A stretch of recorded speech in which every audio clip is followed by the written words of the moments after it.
I'm Jonathan Goldstein, and you're listening to Wiretap on CBC Radio 1 and Sirius Satellite Radio 159. Today's episode, Part 6 in our ongoing series on the 7 deadly sins, Sloth, in which the sloth inspires a revolution, the kitten is dethroned, and the hare accuses the tortoise of cheating. Do you have batteries? AAA. I might have batteries. You know where you can also get batteries? No. At the store. You gotta go to stores. You're coming to me, pal.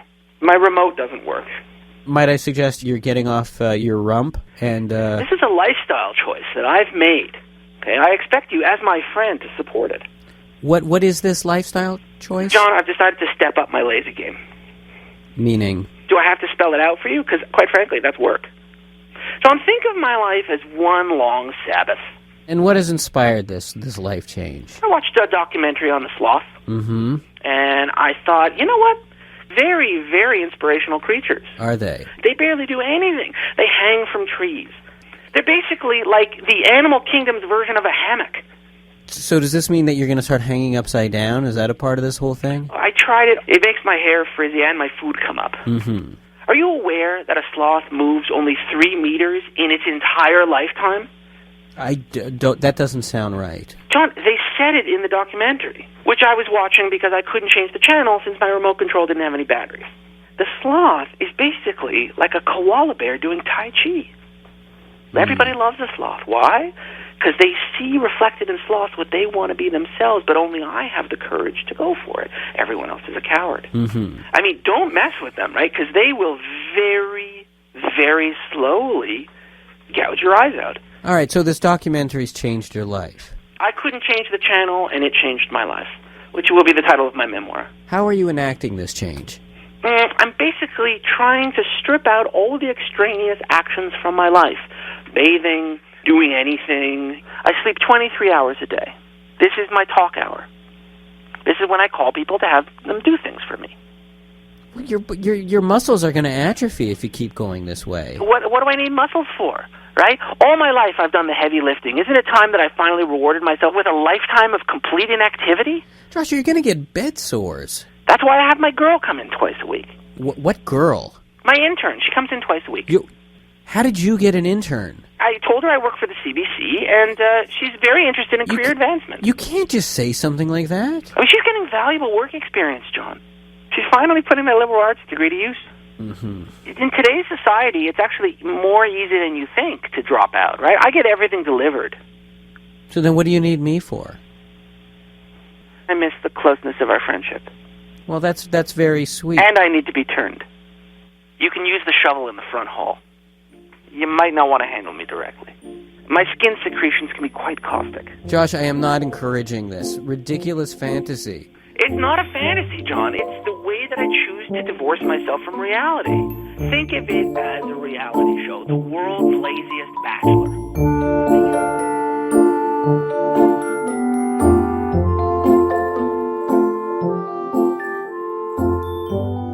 Pierre Saint-Amand, you're the author of The Pursuit of Laziness, an idle interpretation of the Enlightenment. That's right. How was laziness viewed in the Enlightenment?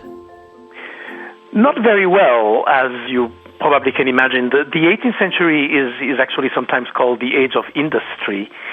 So with the rise of the industrial age, work itself becomes the sole virtue, and therefore laziness is seen as not contributing to the state, to the welfare of the nation. But in the book, I address the authors and the philosophers that actually wrote apologies for laziness. So they were trying to defend laziness. Exactly. So one good example is a very special writer whose name is Joseph Joubert, who apparently spent a lot of his time basically in bed. He never produced any book itself, but he left tons of notebooks. So he was so against work that he ended up not even leaving behind any book. That is right. He was too lazy to find a publisher? Exactly.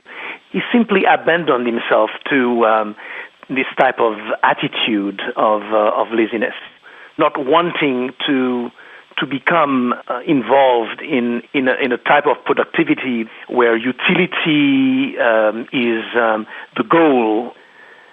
I mean, he wrote a lot against Newton, against Voltaire. He despised them. He saw them as busy philosophers. And sees this as a bad thing. Yes, he sees that as a bad thing, absolutely. You know, he was himself so busy producing nothing in a way. There is a quote, I think, that maybe you may appreciate. Okay. He writes, I would like thoughts to succeed one another like stars in the sky, with order and harmony, but relaxed and dispersed. Yes, I would like them to mill around without catching or sticking together, so that each one of them could subsist on its own. So it's like these ideas dispersed in his notebooks are like stars, and the stars are these cosmic flaneurs. Yeah, that's absolutely it, exactly. What in your opinion, do you think we miss out on as a society by rushing through life in the way that we do? It could be simply, the time taken to look at things, to valorize the world in front of us. I think we live in a time when we don't even spend the time to smell the coffee, you know. Yeah, I mean, I'm looking at my coffee cup on my desk right now, and it's got like one of those sippy lids. Yes. You don't. It's as though smell of coffee has been taken out of the equation. I can't even smell the coffee. They have made those cups, ready to go. Basically. So you could run out the door you don't have that, exactly, and pour it down your throat, and it's absolutely.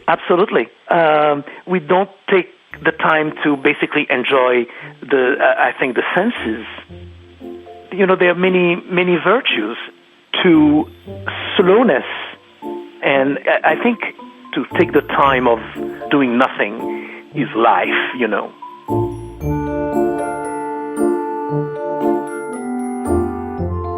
Pierre Saint-Amand is right. There is nothing wrong with doing nothing.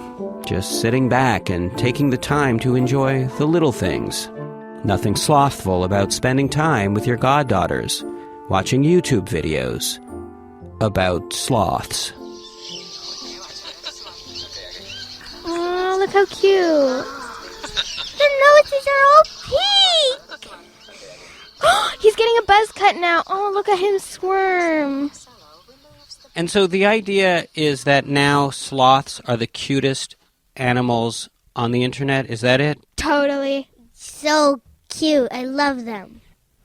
But it seemed just like yesterday. You guys used to be into showing me videos of little ducklings and panda bears, and talking pugs that say "I love you."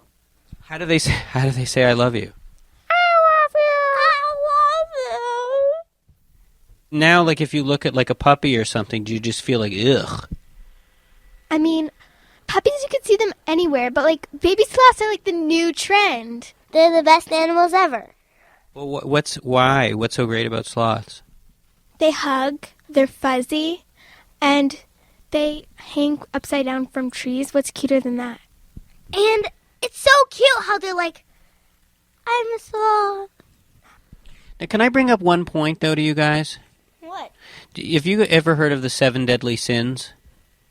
I don't know. Okay, there's greed, and there's envy, and then there's pride. One of the 7 deadly sins is sloth. And what sloth means is being too lazy and not working hard enough. They're not lazy. They work so hard. Isn't it, like, hard enough to act cute all the time? If they stop for 1 second, snap. All their admirers are all gone. No, but it comes naturally being cute. It's not something you have to work at. That's what you think. Being cute is work enough. How much more could they do? Well, I don't know. I mean, you look at other animals like cats, they catch mice. Dogs help blind people to see.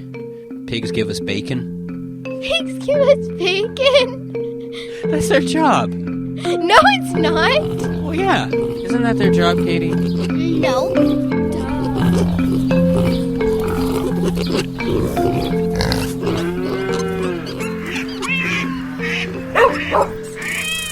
Excuse me.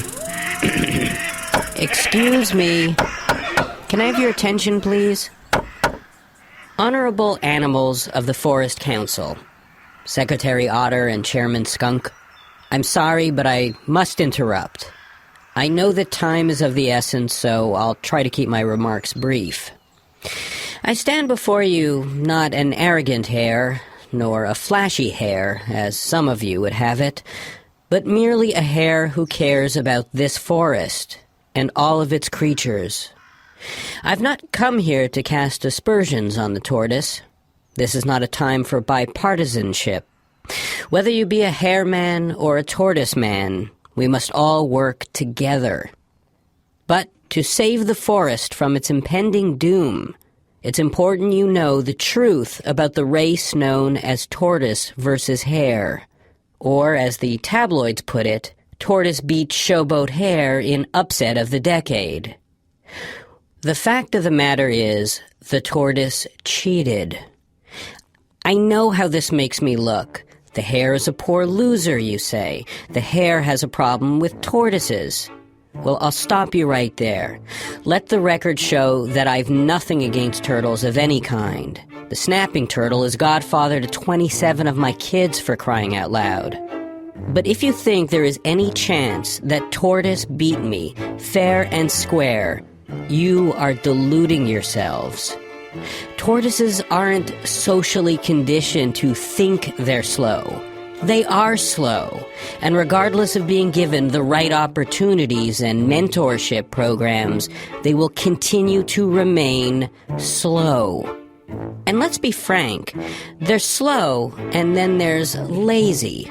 And our friend the tortoise is lazy, a lazy sneak. You see, the genius of the tortoise is that he plays up that whole slow southern gentleman sipping lemonade thing to mask this laziness. Go ahead and ask him for a favor and you'll see what I mean. Let me check my schedule, he'll say. And after 20 minutes spent watching him turn a single page of his social calendar, you give up and go home. And guess what? The tortoise wins again.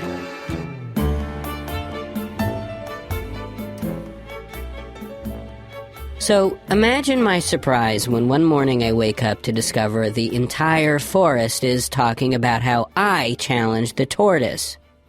Think about it. Why would a hare challenge a tortoise to a race? It doesn't make sense. What would it prove? If I win, I'm an ass, and if I lose, I'm an embarrassment to my species. But again, that is the genius of the tortoise. Oh, how I was vilified after that race. In the picture they ran on the cover of the Forest Post, I'm pulling my whiskers out and stomping on my top hat, yelling at a judging official. There I was, the arrogant buck-toothed hare with the fabulous libido that everyone loves to hate, finally receiving his comeuppance.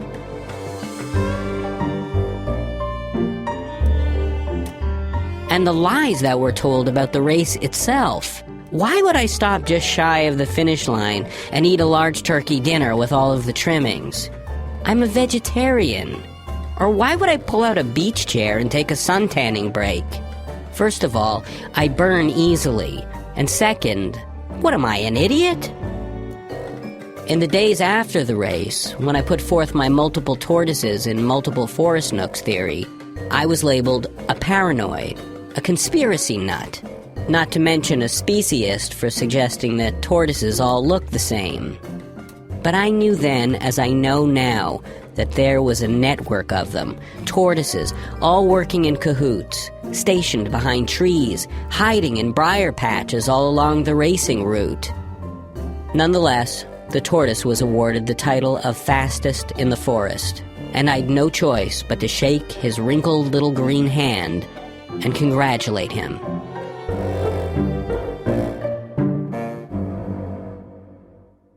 But dear fellow forest dwellers, back to the business at hand, of this emergency meeting.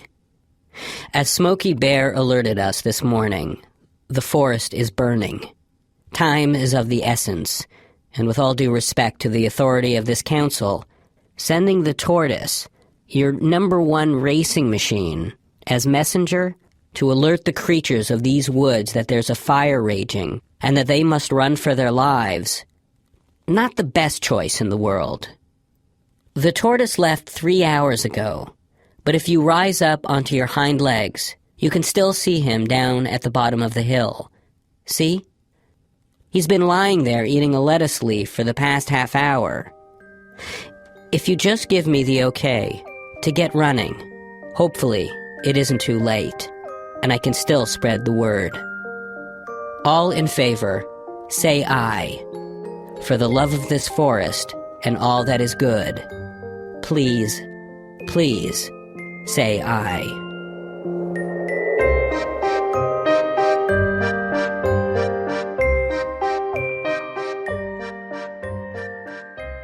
Like our friend the hare says, there's slowness and then there's laziness. But there is actually a kind of labor that can take place in a completely motionless state. For those whose minds never remain idle, but are always busy, anticipating problems and enacting test drills for worst-case scenarios, life is a constant, exhausting work in progress. Some might even say that from the moment they open their eyes in the morning, it is a worry in progress.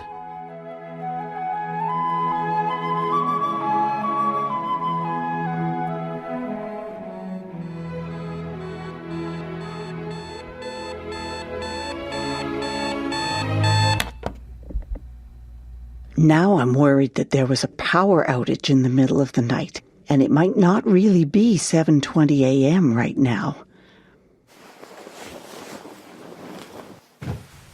Now I'm worried that my walls are so thin I kept my neighbors awake all night with my snoring.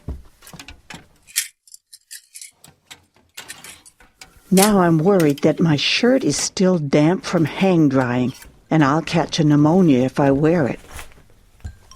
Now I'm worried because I don't know who to call to get the knot out of my sweatpants. A handyman? Now I'm worried because I can't find my Velcro shoes, so I have to wear ones with laces and might get sucked into an escalator. Now I'm worried that if I turn on the hallway light on my way to the kitchen, a flock of moths will race out and some of them will get in my ears.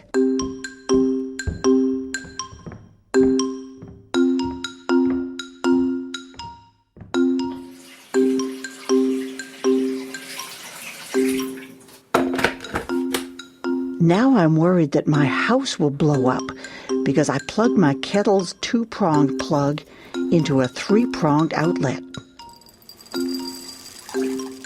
Now I'm worried because I can't get my banana open.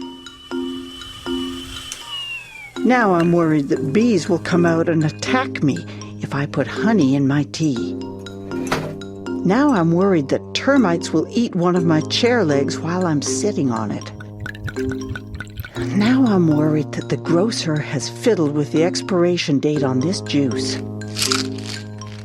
Now I'm worried because either my new Lipitor pills are silver or I just swallowed my watch battery. Now I'm worried that one of the raisins in my cereal was a bug.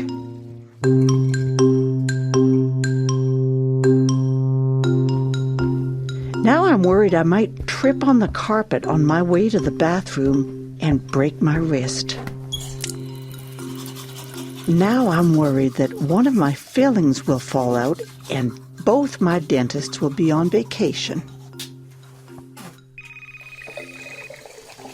Now I'm worried that soap will go in my eyes and I won't be able to see the faucet to turn it off and I'll flood my house.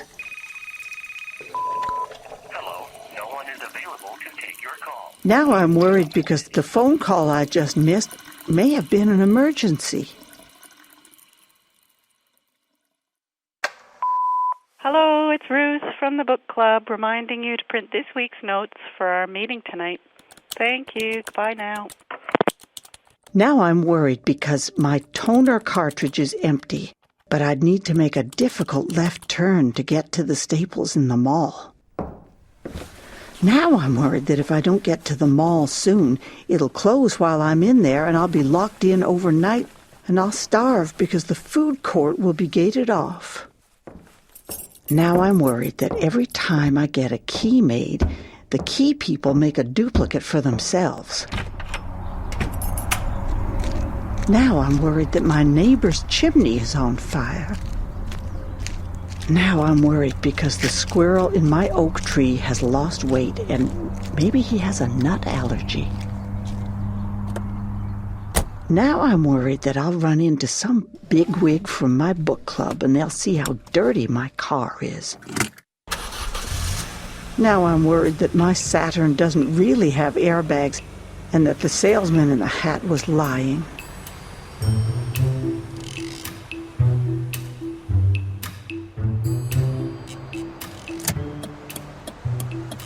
Now I'm worried that the driver of the truck next to me is distracted by that wavy blow-up doll on the tire store and he'll veer into my lane.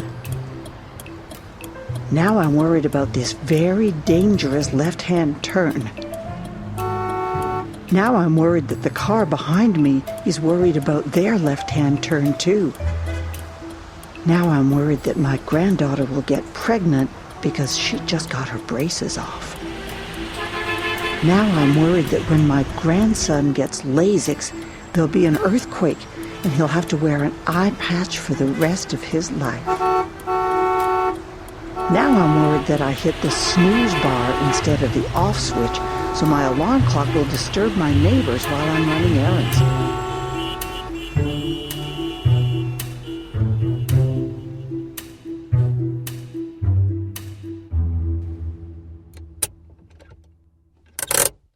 Now I'm worried that my emergency brake may have been up for the entire trip.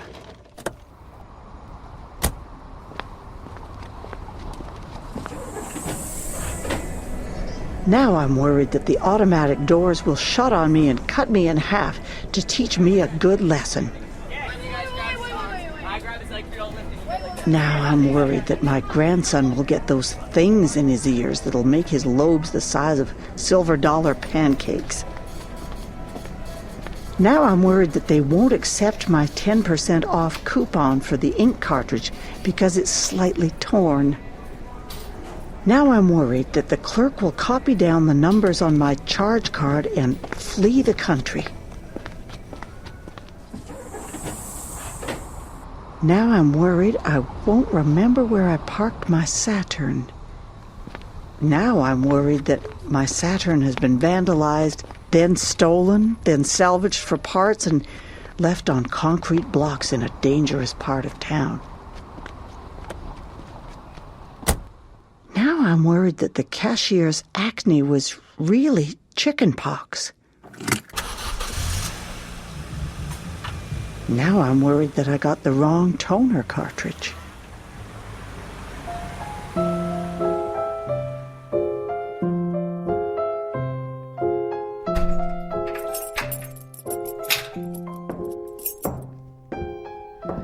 Now I'm worried that I'm too wound up to take my afternoon nap. Now I'm worried that the ceiling fan will fall and slice me up in my sleep.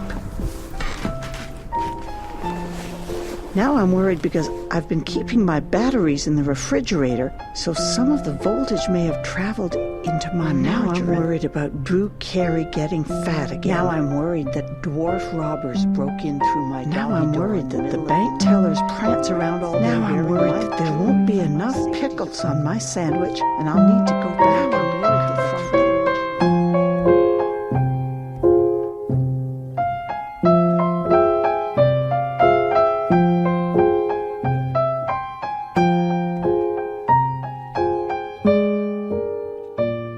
On Wiretap today, you heard Joshua Carpati, Helen and Katie Pallett-Wiesel, and Pierre Saint-Amand, author of The Pursuit of Laziness, an Idle Interpretation of the Enlightenment. You also heard my retelling of The Tortoise and the Hare, which was inspired by Lord Dunsany's retelling of the Aesop's Fable. At the end of today's show, you heard Now I'm Worried, which was read by Katie Malick and was written by Nancy Cohen and Brian Fraser. Brian is the author of Hypochondriac, One Man's Quest to Calm Down. For more adventures in worry, Follow them on Twitter at @NowI'mWorried. Special thanks to Frances Foster in the role of Ruth, the book club lady.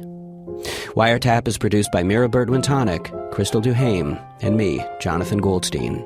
Subscribe to the podcast through iTunes or at cbc.ca/wiretap, where you can also download the latest Wiretap ringtone.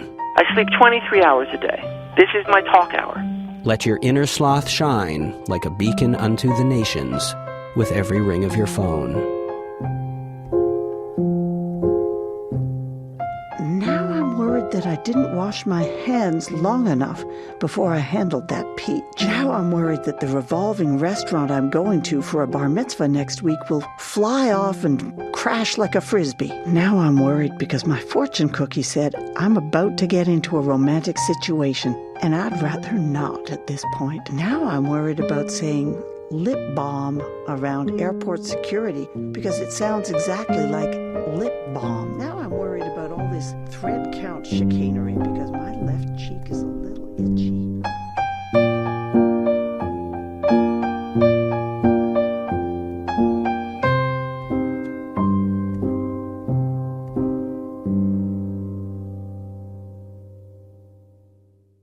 Looking for more CBC podcasts? Go to cbc.ca/podcasting.